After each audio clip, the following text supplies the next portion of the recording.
If you're going through a breakup, why buy into the myth that the ending of a relationship has to be painful and ugly and hurt you for years and years? What if these endings can be fully conscious? Breakups are one of the toughest experiences.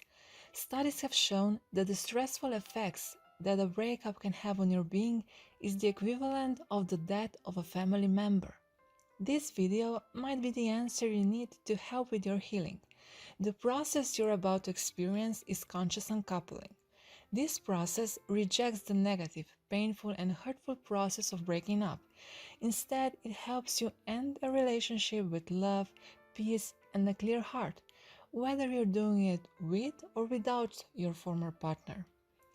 In this video, you'll learn how to end your relationship in a beautiful, conscious way and how to heal from the pain of the past breakups. You'll also experience an exercise that will help you reclaim your power and your life. Conscious uncoupling became massively popular in 2014 when Gwyneth Paltrow and Chris Martin went through their conscious uncoupling, and Gwyneth credited and spoke about the process.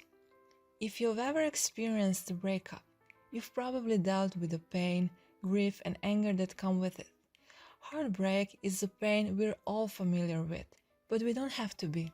As much as getting over a breakup for good may seem impossible, you can heal your heart for true peace and for a better love to show up in your life. If you truly want to heal your heart and live happily even after, you'll have to make the conscious decision to heal your heart. You see, a huge part of a breakup hurt is that we've been told false myths about love. And when our relationships don't measure up to these myths and heartbreak happens, we can't let it go. We rack our brains and our hearts for answers, unable to free ourselves from these myths. Because that's how we've been told love works.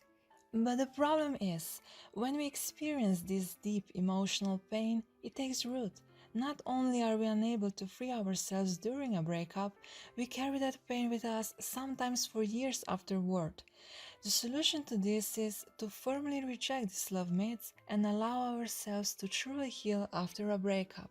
Instead of recounting every detail of your relationships, you can stop thinking about your ex and move forward with peace, honoring the love you shared.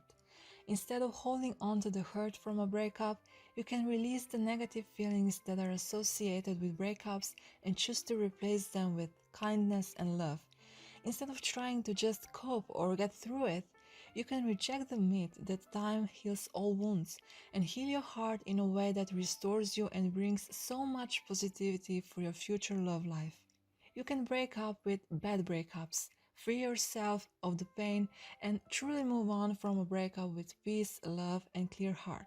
And isn't that ultimately what we want? To finally be able to let go of the hurt and move on for a better, happier love life in the future? That's exactly why uncoupling in a conscious way is so extraordinary. It allows you to finally and truly heal your heart. And when you do, you show up as a whole, complete love alchemist who is able to attract the love you deeply desire without the weight of bad breakups derailing your love abundance. Conscious uncoupling is a gentle, step-by-step emotional process you can use to bring more awareness, healing, and compassion into a breakup, whether you're doing it alone or with your former partner. So this video is for you if you want to know how to release the pain of a breakup, stop your heartache, learn to let go of relationship hurts, create space to let better love come into your life, and heal your heart for good so you can finally move on. This video will change the way your relationship abundance flows forever.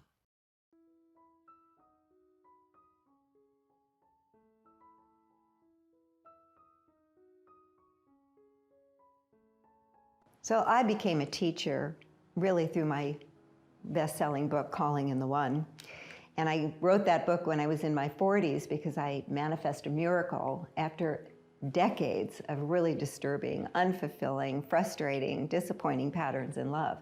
So I created this miracle for myself. I married this wonderful man. I had my first child when I was 43.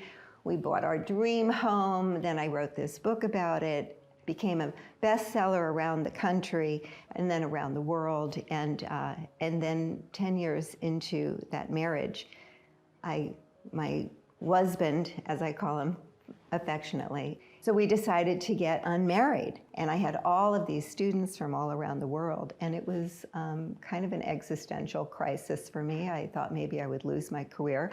I think we're all inside of this idea that all of our relationships are meant to last forever. We're inside of the myth of happily ever after. And so I, like everyone, assumed that it would last forever. But the truth is that people change. And I really began to change quite a bit after I was married. It was like the foundation of that marriage allowed me to blossom, and I started to grow and develop myself in directions that weren't really that interesting to Mark. And so at one point, we just decided that really where we were most connected and most bonded was around our love for our daughter and our shared commitment to her. And we looked at each other and we realized that in some ways at that point, the marriage was actually holding us back. So we asked ourselves, did we still need to be married? I was terrified of divorce too. And particularly, my parents divorced when I was very young and in a very antagonistic, hostile way. They had custody fights over me. My father and mother were so much at odds that after a few years, my father just threw in the towel and gave up his parental rights entirely, which broke my heart as a young girl. And Mark had also had a similar experience where he lost connection with his mother. So we both had these really horrible experiences in our childhood. And so we just kind of looked at each other and said, well, is it possible to live happily even after? Like, could we actually align upon a shared intention to have our daughter have a happy childhood and create a happy post-divorce expanded family? And I'd never seen anyone do that before. And I had some doubts about it because, my breakups in the past had been just heart-wrenching. I broke up with one boyfriend and gained 50 pounds and then dreamt about him for decades afterwards. And then another boyfriend that I had for a time, when we broke up, I lost half the hair on my head from grief. I stopped eating or sleeping for a year and I started smoking cigarettes again. So I was anticipating a lot of more drama when we broke up. But inside of that shared commitment, we just started doing it differently. So how I began to question that was I started to notice that I felt this sense of failure and this sense of shame and social embarrassment. And then I had the added layer of being a teacher of love, which was a whole nother complexity. So I started to, at some point, ask myself, because I know that shame, when we feel shame is about violating other people's standards. Guilt is when we violate our own standards.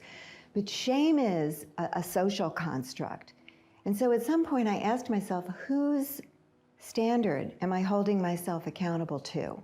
And I realized it was this happily ever after myth. So I got curious and I decided to research it. And I found out that it was constructed about 400 years ago, came out of Venice, Italy, at a time when half the children were dying before their 16th birthday, which basically meant that the lifespan was also less than 40 years of age.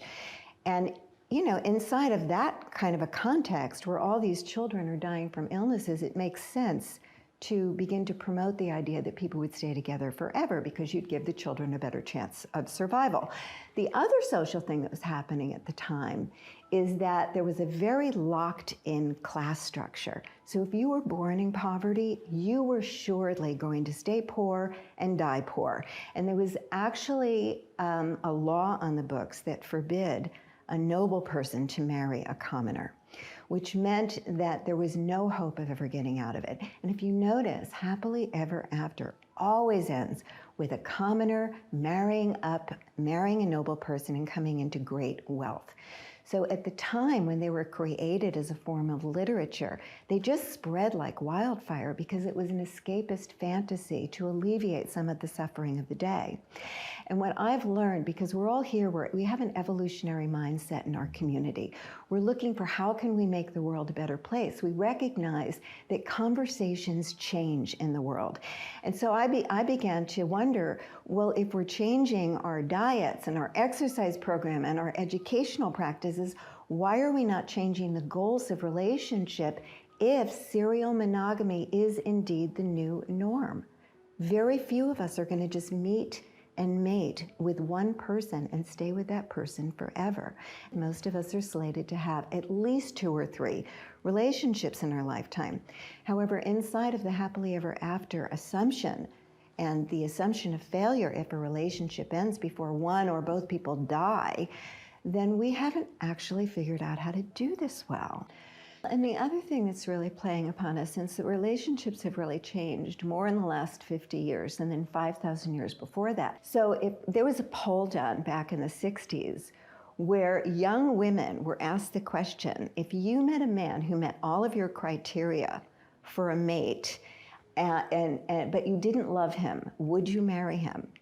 And over 75% said yes, they would. So think about how different. Now, if you poll us today, the number one thing is we want love. We want a soulmate. We want a best friend. We want someone who's a spiritual companion that we can grow with. We are not looking at just being in a role-based relationship anymore. We have changed to a soul-based relationship. And that means that we have a deep desire for authenticity, for togetherness, and that will require that sometimes we need to let each other go. So I think as evolutionaries, we understand that it's up to us to co-create the future that's bright for our children and our children's children. And so a lot of these things that are no longer serving us, we're deconstructing them and recreating them to be much kinder and more in alignment with the ethics of love. I always like to tell people I am pro-marriage. I actually still teach Calling in the One. I'm pro long-term love. I examined even my own part in how Mark and I drifted apart because I'm always a student of love, and I believe in commitment. I'm pro-marriage, I'm just not pro-misery. I can just say that breakups are a crossroads, and many will go on to live a lesser life in the aftermath of a breakup. So conscious uncoupling, this conscious way of doing it, actually ensures that you and everyone involved are going to come out of this unscathed, undamaged, and even expanded. So we're looking at things from an evolutionary perspective. And one of the things that we have to recognize is that 1,000 years ago, if you wandered away from your tribe, you probably would die. So when we go through a breakup, we actually feel like we're going to die. It's like an evolutionary hybrid. And so what happens is the body and the brain go into high alert. And we're flooded with those hormones that would have us go to war. Nature has designed us to stay connected for this reason. And I am convinced that our soulmate to soul hate phenomenon is nature's trick to keep us just as engaged with our former partner as we were when we were in love, because hate is not the opposite of love. The opposite of love is actually indifference. When you stop being so invested, you take your energy back. So that is something that in order for us to live congruent with our ethics of love, we are going to have to consciously effort to doing, because most of us would aspire to an amicable breakup, but many of us cannot actually do it because of what's happening in our brains and in our bodies.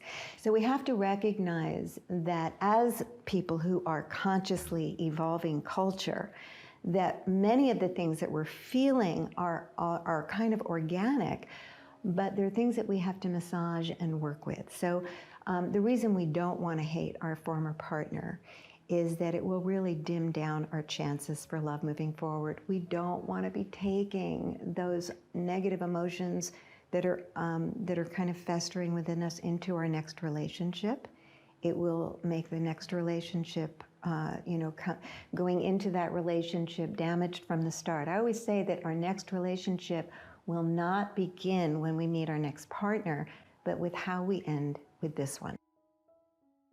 Just imagine if you broke your leg. You wouldn't just kind of lie there and say, well, let me just let time heal my broken leg, because your leg would heal crooked.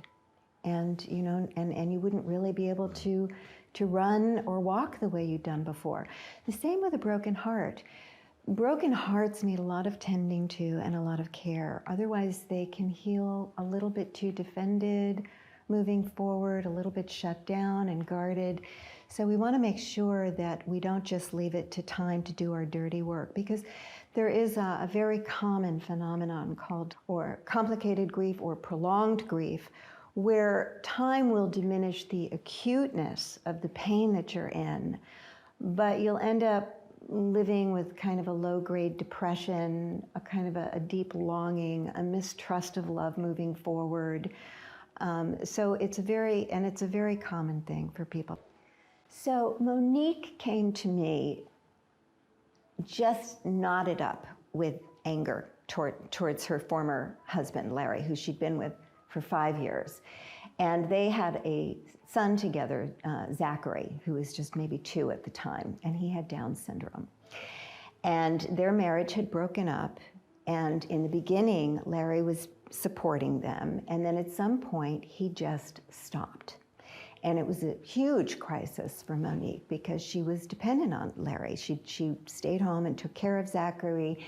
She didn't work, and it was a big crisis. And of course, everybody in her community was mad at Larry. And even Larry's mother was mad at Larry. She stopped talking to Larry because he refused to send Monique any money.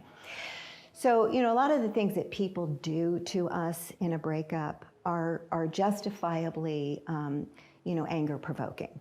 And his behavior was difficult and bad, and nobody really understood where he was coming from. But when she was willing to do conscious uncoupling, one of the things we invite people to do is to take responsibility for your part. And so, on the surface, it looks like he's just being a bad guy. But Monique had a very hard upbringing. She actually was rich. She was born to a father who was a drug addict and a mother who was a prostitute. She has memories from when she was 2-year-old, standing in front of an open refrigerator looking for food because she was hungry, all by herself in the kitchen. So she had, when she went to take personal responsibility, she had the insight that in her whole life, no one had ever really been there for her. And people had let her down over and over and over again. And she carried that unhealed place into her relationship with Larry. So when they were first married, she quit her job. She refused to work. She just wanted him to take care of her. Like finally she could have someone just take care of her. But it was kind of a wounded story that was living in her, so it was insatiable. It wasn't like he did it for a time and then she got back on her feet. These wounds are kind of like bottomless pits in us.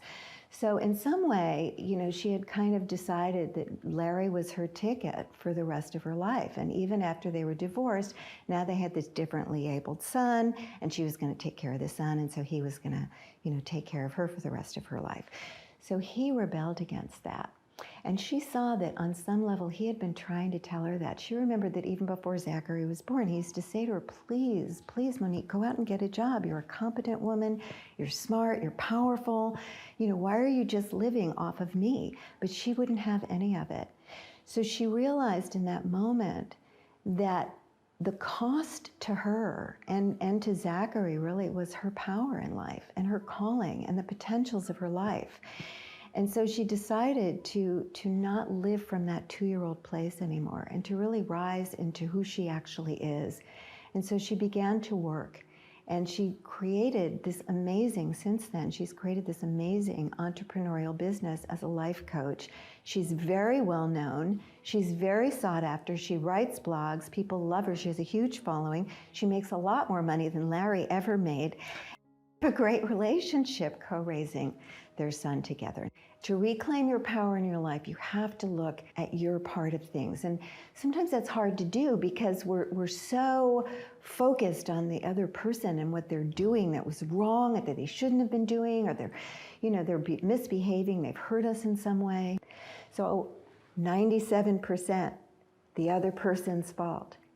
What was my 3%? I'll tell you why that matters, because until we look at our side of things, and very often it's covert, we didn't speak up, or we turned away from the red flags, or we ignored our deeper knowing, all of these or we were overgiving to try and prove our value to someone, all of these kind of covert ways that we throw ourselves under the bus. On some level, if our focus stays on the other person, we will feel intuitively that we cannot trust love moving forward because we have not grown past that. And we are likely to do that again with someone new. So even though it's just a small percentage sometimes, you can get your life out of that 3%. And you really want to be able to see what that is so that you know the amends to yourself moving forward, so that you can trust yourself to never ever make that mistake again. Fourth myth is that divorce damages children. So studies actually show that what does do damage is hostility that's left festering and unresolved between both parents, either in a relationship or out of a relationship. And I think that we believed this myth that divorce damages children because so many divorces are hostile. And even if they're not overtly so, they're kind of cold wars where there's a lot of unresolved resentment between people that can be kind of festering in the field between us. And children are little energy sponges. We think children are more resilient than they are because they're not talking about their conflicts and their problems, but they're absorbing everything. So what John Gottman actually showed us in some studies that he did is that even intact families where there's abusive dynamics and the parents are unkind to each other and they're not together working as a team, that the children will show the same kinds of problems: truancy, drug abuse, smoking cigarettes, clipping classes, dropping out of school, promiscuity, all of these things that kind of people will say that divorce does to children, but it's actually the unresolved conflicts between parents. And the first 3 steps of conscious uncoupling are all about your internal work to get us to a place where we could do these acts of kindness. I mean, I think that people, all of us here are, we're believers in love and we do our inner work. We're evolutionaries at heart. We want to live in a conscious world and participate in building that world. But we don't always have access. So it's important to tell people that these acts of kindness are step 4 of the process. And so we have to start where we are, which for some of us is heartbroken and angry and frightened and tempted to do things that are uncharacteristically mean-spirited and all of those things that are kind of normal when we're going through a breakup. And get ourselves to the point where we actually could behave in a way that's aligned with our ethics as opposed to our very overwhelming emotions. As soon as she knew that she wasn't going to lose contact with either one of her parents, she was actually fine with it. She was kind of even excited that she was going to get to have 2 bedrooms. We have this idea that as long as we're not fighting overtly, that it's somehow okay to have 2 separate families and 2 separate homes that really coordinate on a minimal level with each other. But you have to understand that from a child's perspective, they're always in a state of loss. Because when they're going to mom's, then they're losing their family with dad. And when they're going to dad's, they're kind of losing their family with mom.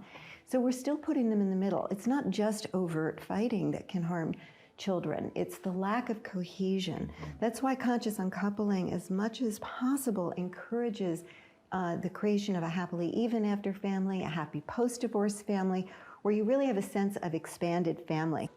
So step 1 is find emotional freedom, and that's where we start, wherever you are. Whether you're in a place where you feel angry, you feel so bereft or hurt or depressed, we help you to get a handle on those very hot emotions that might actually tempt you to begin to behave in ways that are damaging to yourself, to your children, to other people. Because you have to remember that every choice you take, every action you take at this particular time, you're going to be living with the consequences for many years to come. So we want you being your best self in your power. And that means that we're going to actually teach you a process of how to transform your negative emotions into the fuel that you will need for positive change in your life. Step 2, reclaim your power in your life, is the step that we're going to explore more thoroughly today. And that has to do with being able to see clearly your part in things in a way that allows you to feel confident that you will never make these same mistakes again. Step 3, break the pattern and heal your heart. That's when we get down to the core beliefs that have played out in that relationship and caused you problems since you were too young to even remember. We're going to actually get to the core of those and graduate you from ever basing your adult relationships on the wounds of your past, so that you can actually feel confident you will graduate forever from any painful patterns you've struggled with in love. Step 4 is what we've been talking about a lot today, is becoming a love alchemist. It's awakening to yourself as a force of nature who has the power to recreate this relationship in a way that is wholesome and healthy for yourself and for others. That's even if you don't ever want to speak to your former partner again, because you don't want to be, thinking 5 years down the line, you're driving down the freeway and telling that person off in your mind. You want to be complete. You want to be at peace. You want to think of that person as a great teacher. Merritt Malloy once said that relationships that do not end peacefully do not end at all. So we want you to be consciously complete with that person. And then step 5, create your happy even afterlife. These have to do with these structures of how you're going to actually design your life moving forward in a way that creates well-being for yourself and for everyone involved in your relationship, extended community and family included. So breakups can be one of the most traumatic things that we ever go through. And basically, what trauma is that something is happening in reality that's more than your psyche can integrate. So it's very normal during a breakup to be thinking obsessively about that person, to be trying to figure out every little moment, like how did it happen, when did it happen? Everything gets repositioned. You're trying to put the pieces together. And basically what you're trying to do is recover from the unbearable pain that you might be in, or the confusion, or how up is now down and down is now up. So obsessing about your former partner is a very normal part of overcoming this kind of trauma. However, the problem is that for most of us, we're going to be telling the story over and over again from a very victimized perspective.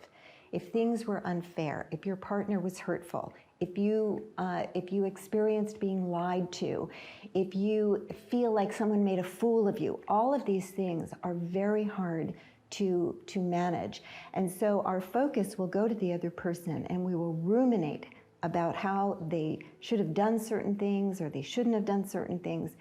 And so the problem with that is that then if our full attention is on the other person, we're not actually seeing our part.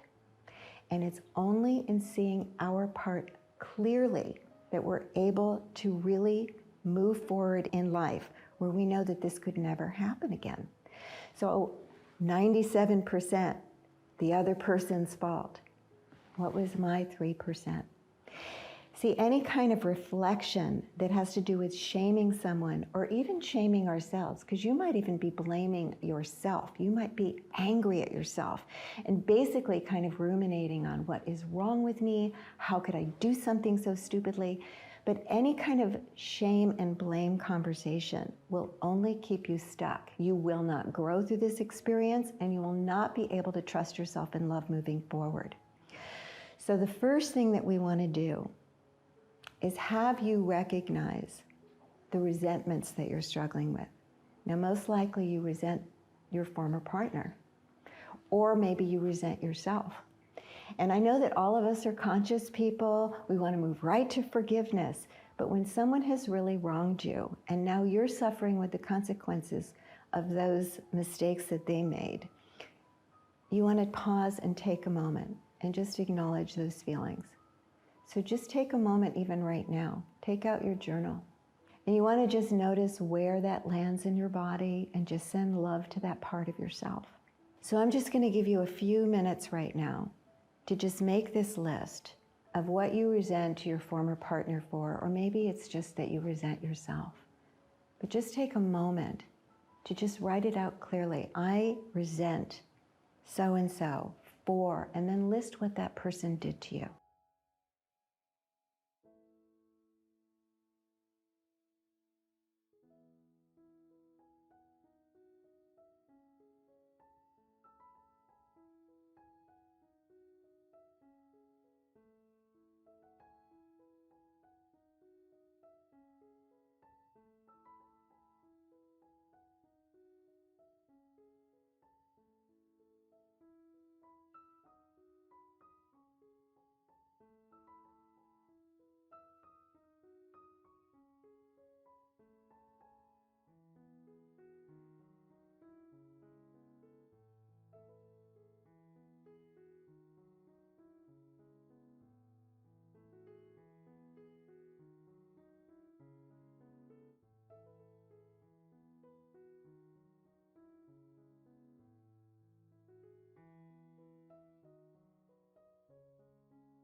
Okay, so now just send love to that part of you.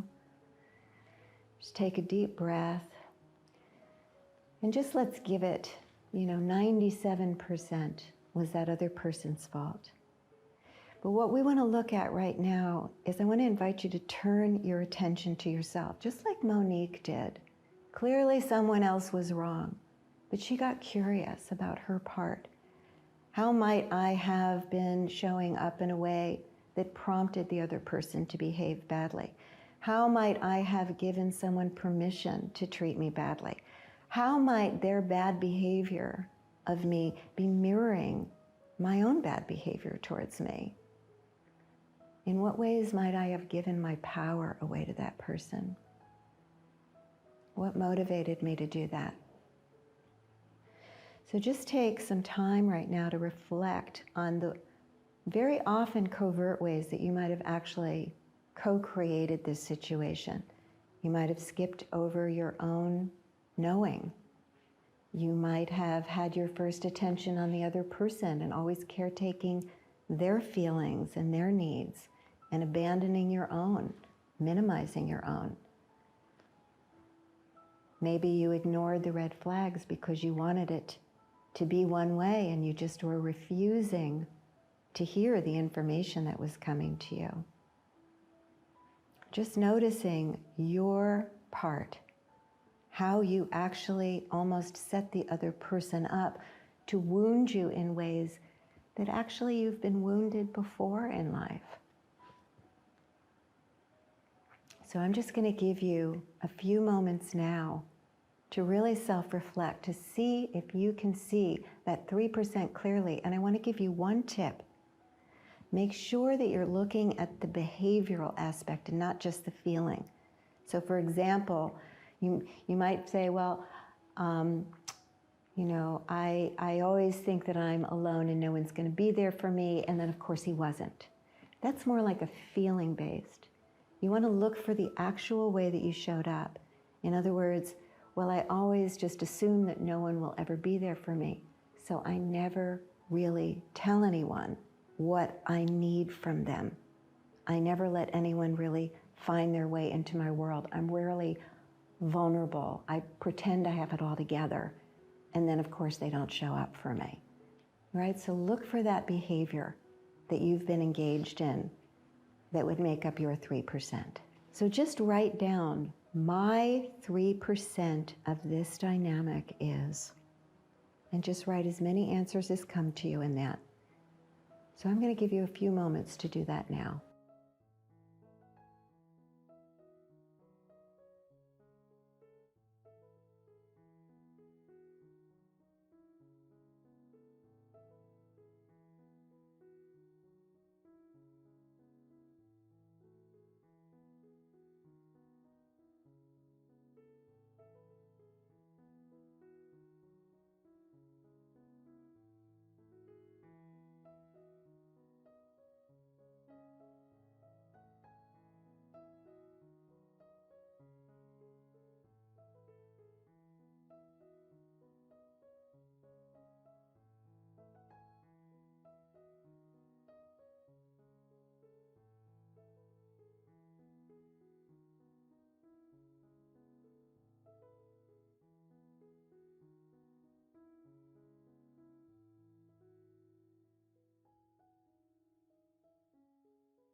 Okay, welcome back.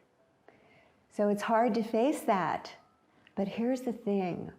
There's a huge cost to yourself in showing up this way. You've probably been engaging that behavior because you've been compensating in some way. If you don't feel worthy of love, maybe you've overgiven your love to someone, and your response to not being loved by someone is to love twice as much. So you'll probably likely see certain things that are going on a deeper level that have been causing you to show up in these ways that are compensating for something. We're going to get to that in the next step of conscious uncoupling. For right now, what I want you to see is the cost to yourself in showing up this way, and to make an amends to yourself moving forward. Meaning that you actually see it clearly. From this moment forward, you declare to yourself, I will never dismiss my own deeper knowing. From this moment forward, I will always ask the questions that I need to ask in order to feel safe. From this moment forward, I will always make sure that giving is reciprocal and that it's not just me doing all the giving. From this moment forward, I will trust my deeper knowing, and I will act on my knowing immediately. So just take a moment now to think, what's the amends that you can make to yourself that will begin to restore your ability to trust yourself moving forward? See, a lot of times in a breakup, we'll say, I don't really trust men anymore, or I don't really trust women anymore. I don't trust love anymore. But really what you're saying is, I don't trust myself anymore. So this amends is about restoring your ability to trust yourself. What action can you take from this moment on that will let you know that you are a different person, that this could never happen again? So just take a moment right now to write that down in your journal. The amends to myself that I am making from this moment forward is. I'm just going to give you a few moments to think about that and write that down.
Beautiful work. So now I want to encourage you to actually put into action immediately that amends. So whether that be with your coworkers, your friends, your boss, whoever you need to set a boundary with or speak up to, or just immediately put that into action so that you begin to build credibility and trust with yourself that this breakdown in relationship could never happen again moving forward, because you are now a person who shows up in integrity with the truth of who you are. I think that for any of you who care about having love in your lives, who are committed to a future of health and happiness no matter what has happened to you in the past, who want to graduate from any painful, toxic dynamics that you've seen relationally and awaken to your power to create health and happiness in love, that conscious uncoupling is actually the way to go, that can complete any former dynamics that you've struggled with in love and open you up to deep happiness that you so desire and deserve to have.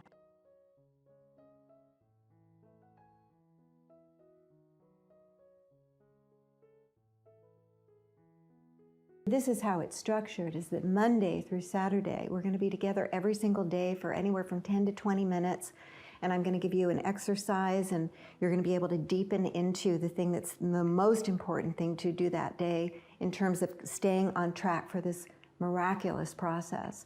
And then on Sunday, we'll have a day of rest and integration where I get to answer some of your questions, so that by the end of our process together, you are going to be free, you are going to be absolutely complete, and you are going to trust yourself moving forward in love to actually do it in a way that is healthy and sets you up for happiness for years to come.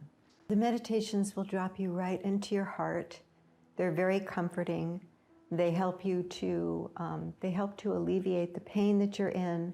They will help to alleviate the anxiety that you're in. They'll keep you on course. You can listen to them throughout the day whenever you need to, and they'll take you through each one of the steps of the conscious uncoupling process. Well, I love to talk about Lily because, she did the conscious uncoupling process all by herself. She was dating someone for about 6 months, this very nice man named Jason, and out of the blue, he just ghosted her after 6 months of seeing each other, and she was beside herself.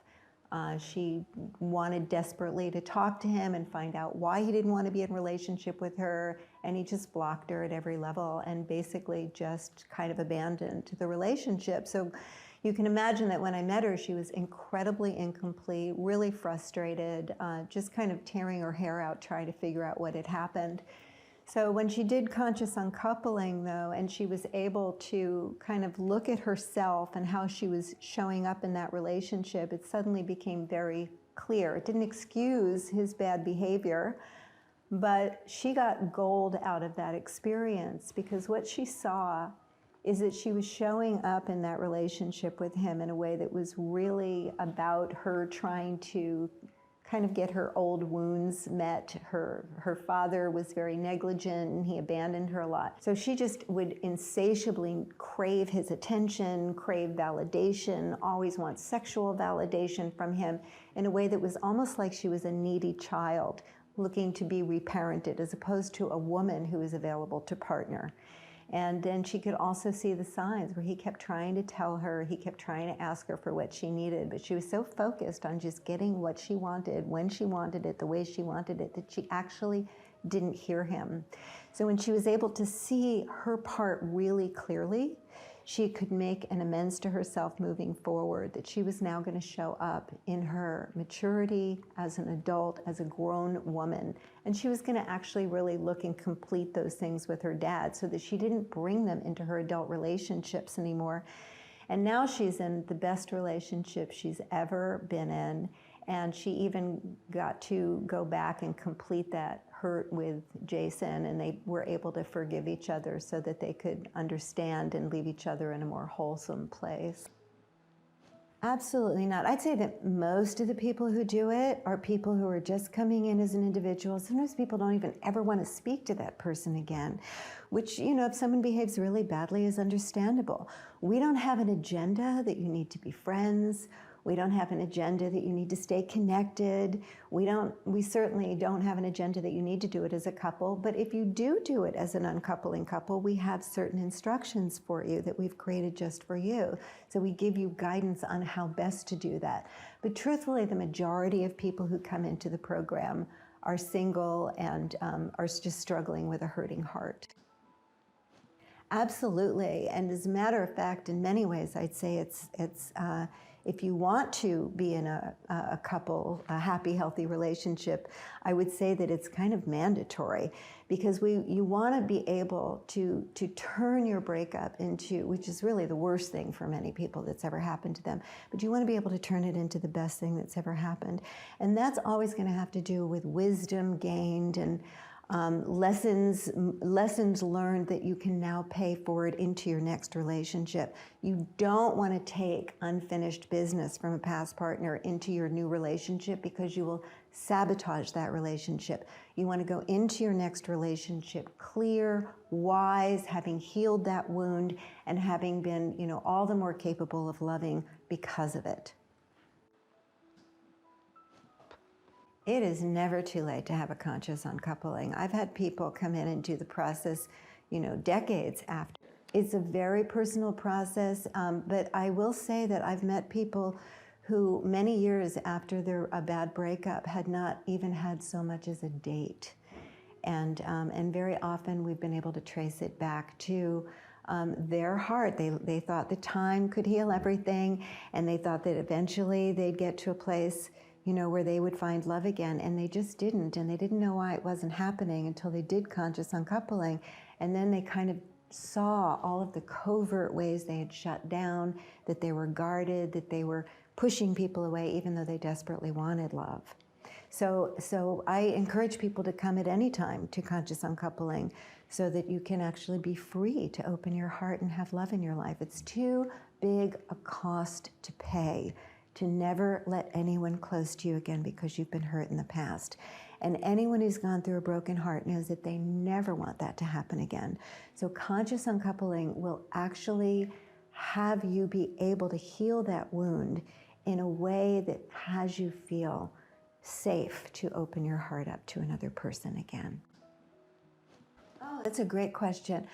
You know, a lot of people do end up recoupling after doing conscious uncoupling, because one of the things that the program does, and this is why I can so clearly say that you will have an experience where you can trust yourself moving forward to do this differently, is that I'm teaching you almost inadvertently, as I'm taking you through the healing process, some core skills that are necessary for healthy relationships.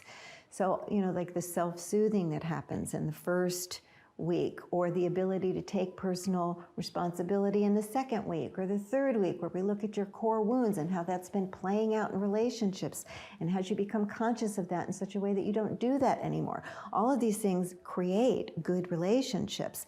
So very often people will end up recoupling. However, what I suggest is that you come in without an agenda, that you really come in to complete the dynamic of that relationship. Because if you do end up recoupling, it's going to be a different relationship with that person.